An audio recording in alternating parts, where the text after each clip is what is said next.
The crystalline spires of the draconian imperial palace pierced the purple skies of Draken Prime, their surfaces reflecting the twin suns in blinding arrays of light.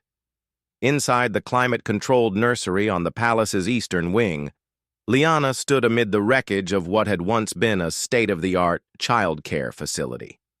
"They've done it again," she muttered, surveying the scene with practiced calm. The twins, Zix and Nera, offspring of Queen Thalassa herself, had reduced their seventh nanny to tears within 48 hours.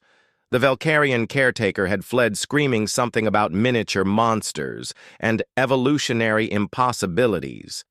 Liana couldn't blame her. The twins, barely 3 cycles old, possessed intelligence far beyond their years and abilities that defied conventional physics.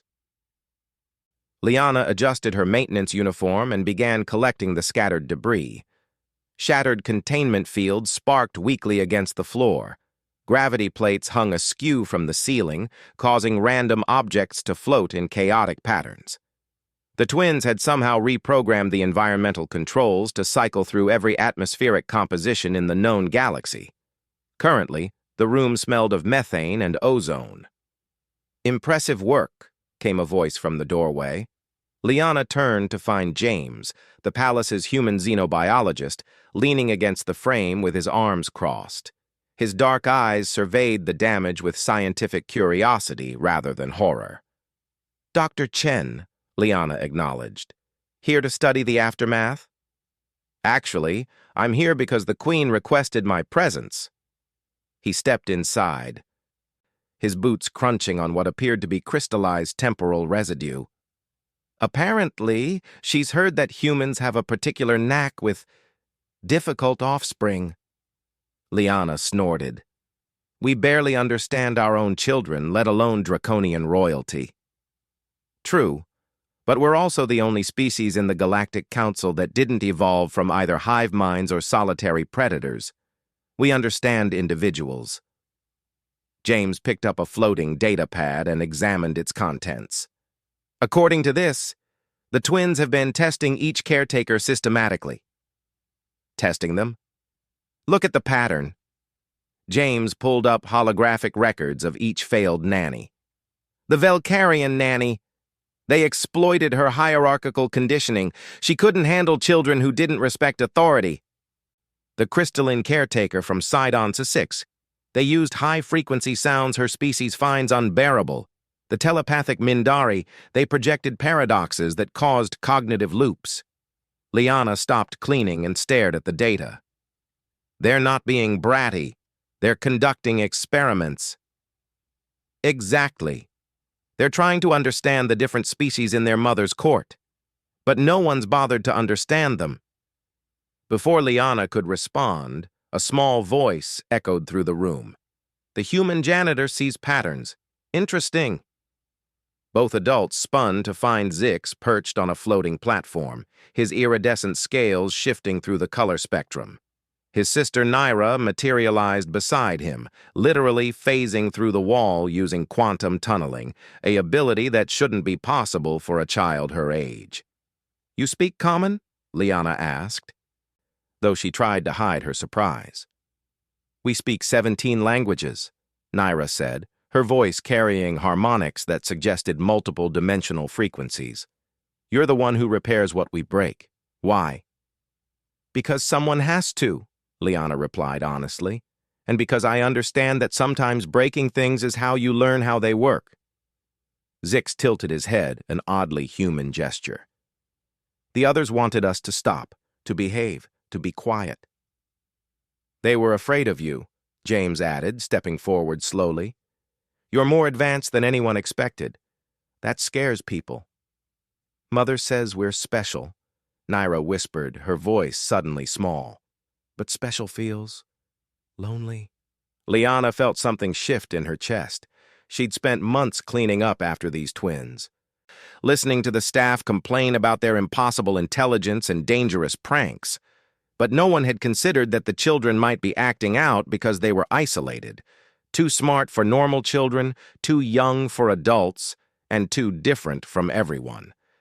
She knelt down, bringing herself to eye level with the floating platform. What if we made a deal? You teach me about draconian abilities and I'll teach you about the species in the galaxy, properly, not through experiments on scared nannies. Zix and Naira exchanged a look, and Liana could swear she saw quantum data flowing between them, a form of communication beyond spoken language. "What can a janitor teach us?" Zix asked, but his tone carried curiosity, not contempt. "How to fix what's broken," Liana said simply. "Systems, machines, relationships. I may not be a scientist or a noble, but I know how to make things work. And right now, what's broken is how people see you." James cleared his throat. "I could help too.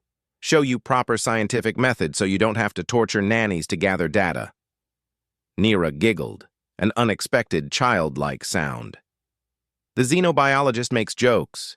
Humor is an evolutionary advantage in social species." "See? You're already learning," James said with a grin. Over the following weeks, something remarkable happened. Liana and James didn't try to control the twins.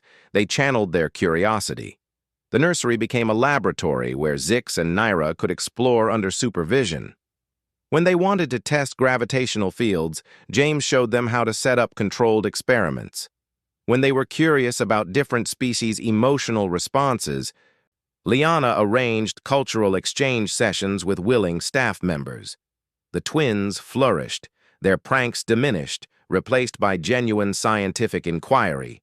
They still challenged boundaries, that was their nature, but now they understood the difference between learning and chaos. Queen Thalassa, observing through hidden monitors, watched her children laugh as Liana taught them to repair a broken quantum drive using nothing but intuition and persistence. She saw James explain the scientific principle of empathy, showing how understanding others' perspectives was itself a form of intelligence. When the Queen finally entered the nursery, she found her twins demonstrating a miniature fusion reactor they'd built, under careful supervision, while Liana and James asked questions that encouraged the children to think about applications and ethics. "You've done what 7 trained professionals could not," Thalassa said, her massive form somehow graceful despite filling half the room. Liana shrugged. "We just treated them like what they are, brilliant children who needed guidance, not guards."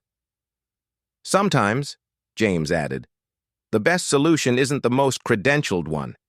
It's the one willing to see the problem differently." The Dragon Queen smiled, revealing rows of crystalline teeth. "Then perhaps it's time I officially hire the palace's first human nanny, though something tells me janitor and xenobiologist will remain your preferred titles." As the twins enthusiastically explained their fusion reactor's safety features, Liana caught James's eye and smiled. In a galaxy of countless species and infinite complexity, sometimes the most profound connection came from simply choosing to understand. End.